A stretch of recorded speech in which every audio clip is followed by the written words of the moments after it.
गणेशाय नमः परमात्मने नमः वेदपुरुषाय नमः महालक्ष्म्यै नमः महासरस्वत्यै नमः श्रीगुरुचरणकमलेभ्यो नमः। वक्रतुण्डमहाकाय सूर्यकोटिसम्प्रभ निर्विघ्नं कुरु मम देव सर्वकार्येषु सर्वदा। सर्वमङ्गलमङ्गल्ये शिवे सर्वार्थसाधिके शरण्ये त्र्यम्बिके गौरी नारायणी नमोऽस्तुते। वन्दे देवी उमापतिं सुरगुरुं वन्दे जगत्कारणं वन्दे वनकभूषणं मृगधरं वन्दे वसूनापतिं वन्दे सूर्यसकाशवहिनयनं वन्दे मुकुन्दं प्रियं वन्दे भक्तजनाजयं च वरदां वन्दे शिवशङ्करम्। बोलिए शंकर भगवान की जय। पार्वती और परमेश्वर का दार्शनिक संवाद। शिव का पार्वती को अपनी सेवा के लिए आज्ञा देना, पार्वती का महेश्वर की सेवा में तत्पर रहना। भवानी बोली, हे योगिन, आपने तपस्वी होकर भी मेरे पिता से क्या कह दिया? हे ज्ञान विशारद, उसका उत्तर मुझसे सुनिए। हे शंभो, आप तप की शक्ति से संपन्न होकर ही महातपस्या करें और उसी महाशक्ति की प्रेरणा से तपस्या करने के लिए आप महात्माओं को ऐसी बुद्धि प्राप्त हुई है। सभी कर्मों को करने वाली उस शक्ति को ही प्रकृति जानना चाहिए। उसी के द्वारा सबकी सृष्टि, पालन और संहार होता है। अतः हे भगवान, आप कौन है और सूक्ष्म प्रकृति क्या है, इसका आप विचार करें। प्रकृति के बिना लिंग रूपी महेश्वर किस प्रकार रह सकते हैं? आप प्रकृति के ही कारण सदा प्राणियों के लिए अर्चन्य, वंदन्य और चिंतन्य हैं। इस बात को हृदय से विचार कर ही आप है सब कहिए। ब्रह्मा जी बोले, हे नारद, पार्वती के उस वचनों को सुनकर महती लीला करने में रत रहने वाले प्रसन्नचित्त महेश्वर हंसकर कहने लगे। महेश्वर बोले, मैं उत्तम तपस्या द्वारा ही प्रकृति का नाश करता हूँ और वस्तु प्रकृति से ही रहित होकर ही शंभु के रूप में स्थित रहता हूँ। अतः सत्पुरुषों को कभी भी प्रकृति का संग्रह नहीं करना चाहिए और लोकाचार से दूर तथा विकार रहित रहना चाहिए।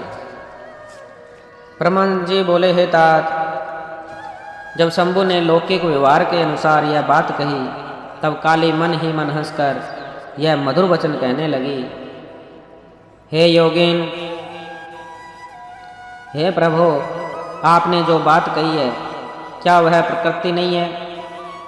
आप उसे परे कैसे हैं?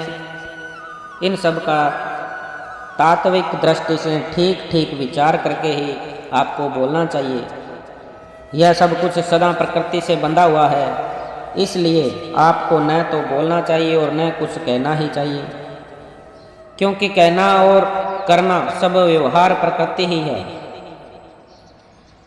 ऐसा अपनी बुद्धि से समझिए।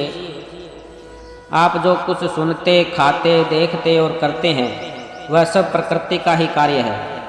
इसे मिथ्या कह देना निरर्थक है।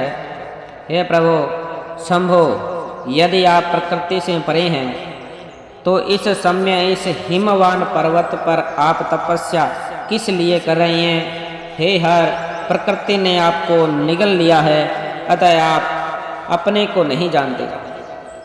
यदि आप अपने को जानते हैं तो किस लिए तप करते हैं? हे योगिन, मुझे आपके साथ वाद विवाद करने की क्या आवश्यकता है? विद्वान पुरुष प्रत्यक्ष प्रमाण उपलब्ध होने पर अनुमान प्रमाण को नहीं मानते। जो कुछ प्राणियों की इंद्रियों का विषय होता है, वह सब ज्ञानी पुरुषों को बुद्धि से विचार कर प्राकृतिक ही मानना चाहिए। बहुत कहने से क्या लाभ? मेरी उत्तम बात सुनिए। मैं वह प्रकृति हूँ और आप पुरुष हैं। यह सत्य है, इसमें संशय नहीं है।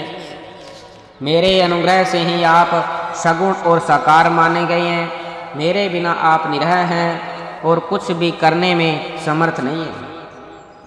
आप जितेंद्रिय होने पर भी प्रकृति के अधीन हो नाना प्रकार के कर्म करते हैं, तब आप फिर निर्विकार कैसे हैं और मुझसे लिप्त कैसे नहीं हैं? हे शंकर, यदि आप प्रकृति से परे हैं और यदि आपका वचन सत्य है तो मेरे समीप रहने पर भी आपको डरना नहीं चाहिए। ब्रह्मा जी बोले, पार्वती का सांख्य शास्त्र के अनुसार कहा हुआ वचन सुनकर भगवान शिव वेदांत मंत्र में स्थित हो शिवा से यह वचन कहने लगे। शिव बोले, सुंदर भाषण करने वाली हे गिरिजे, यदि आप सांख्य मत को धारण करके ऐसा कहती हैं तो प्रतिदिन मेरी अनिमिषित सेवा कीजिए। यदि मैं ब्रह्म माया से निर्लिप्त परमेश्वर वेदांत से जानने योग्य तथा मायापति हूँ, तब आप क्या करेंगी? ब्रह्मा जी बोले, गिरिराज से इस प्रकार कहकर भक्तों को प्रश्न करने वाले तथा भक्तों पर अनुग्रह करने वाले भगवान शिव हिमवान से कहने लगे। भगवान शंकर बोले, हे गिरे, मैं यही आपके अत्यंत रमणीय श्रेष्ठ शिखर की भूमि पर उत्तम तपस्या के द्वारा आनंदमय परमार्थ स्वरूप का विचार करता हुआ विचरण करूंगा। पर्वतराज, आप मुझे यहाँ तपस्या करने की अनुमति दें। आपकी आज्ञा के बिना कोई तप नहीं किया जा सकता है। ब्रह्मा जी बोले, देवाधिदेव शूलधारी शिव जी की यह बात सुनकर हिमवान ने शंभु को प्रणाम करके यह वचन कहा। हिमवान बोले, हे महादेव, देवता असुर और मुनियों सहित संपूर्ण जगत तो आपकी ही है। मैं तुच्छ होकर आपसे क्या कहूँ? ब्रह्मा जी बोले, हे नारद, हिमवान के इस प्रकार कहने पर लोक कल्याणकारी भगवान शंकर ने हंसकर आदरपूर्वक उन गिरिराज से कहा, अब आप जाइए। शंकर जी की आज्ञा पाकर हिमवान गिरिजा के साथ अपने घर लौट गए। तब से वे गिरिजा के साथ प्रतिदिन उनका दर्शन करने लगे। काली अपनी पिता के बिना भी दोनों सहेलियों के साथ नित्य भक्ति प्रायण होकर सेवा के लिए शंकर के पास जाती थी। हे तात, महेश्वर के आदेश से उनकी आज्ञा का पालन करने वाले पवित्र नंदीश्वर आदि कोई भी गण उन्हें रोकते नहीं थे। विशेष विचार करने पर परस्पर अभिन्न होते हुए भी सांख्य और वेदांत मत वाले शिवा और शिव का संवाद सभी के लिए सदा कल्याणदायक तथा सुखकर कहा गया है। इंद्रियातीत भगवान शंकर ने गिरिराज के कहने से उनका गौरव मानकर उनकी पुत्री को अपने पास रखकर सेवा करने के लिए स्वीकार किया। भगवान शंकर ने सखियों सहित पार्वती से कहा कि तुम नित्य मेरी सेवा करो तथा चले जाओ अथवा निर्भय होकर यहाँ रहो। इस प्रकार कहकर निर्विकार महायोगी तथा अनेक प्रकार की लीलाएं करने वाले भगवान शंकर ने अपने सेवा के लिए उन देवी को रख लिया। धैर्यशाली तथा परम तपस्वियों का यह महान धैर्य है कि जो विघ्न कारक वस्तुओं को ग्रहण कर भी विघ्नों से विनिष्ट नहीं होता है। हे मुनीश्वर, तप पश्चात गिरिराज अपने सेवा के साथ अपने सेवकों के साथ अपने स्थान को चले आए और अपनी प्रिया के साथ मन में परम आनंदित हुए। भगवान शंकर भी आदरपूर्वक ध्यान योग के द्वारा निर्विघ्न मन से परमात्मा का चिंतन करने लगे। काली भी प्रतिदिन सखियों के सहित चंद्रशेखर महादेव की सेवा करती हुई वहाँ जाने आने लगी।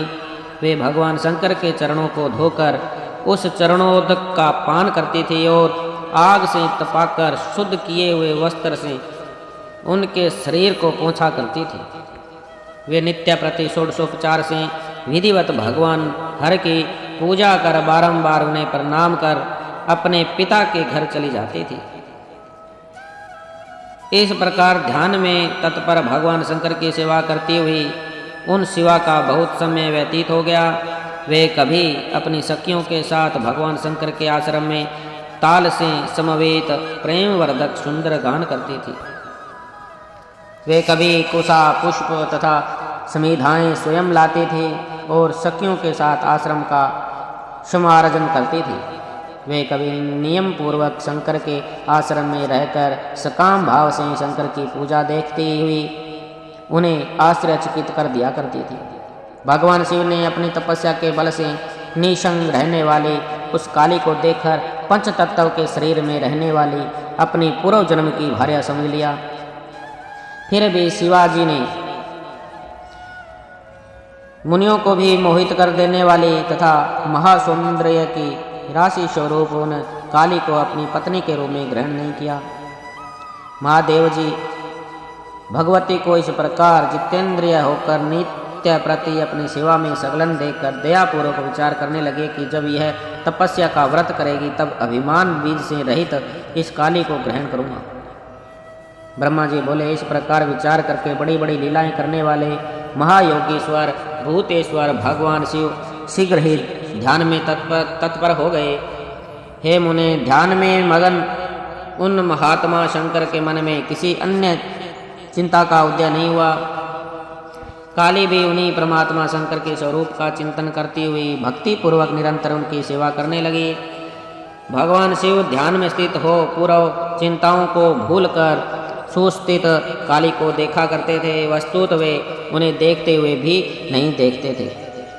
इसी समय महापराक्रमी तारकासुर से अत्यंत पीड़ित इंद्र आदि देवताओं तथा मुनियों ने उन रुद्र के साथ काली का काम भाव से योग कराने के लिए ब्रह्मा जी की आज्ञा से कामदेव को आदरपूर्वक वहां भेजा।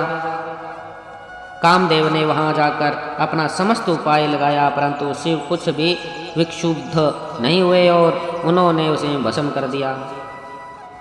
हे मुने, पार्वती का भी अभिमान नष्ट हो गया और तत्पश्चात नारद जी के उपदेशानुसार घोर तपस्या करने उन सती ने शिव को पति रूप में प्राप्त किया। इस प्रकार परमेश्वर एवं पार्वती परम प्रसन्न हो गए और परोपकारों में परायण होकर देव कार्य को पूर्ण करने लगे। बोलिए शंकर भगवान की जय, पार्वती मैया की जय।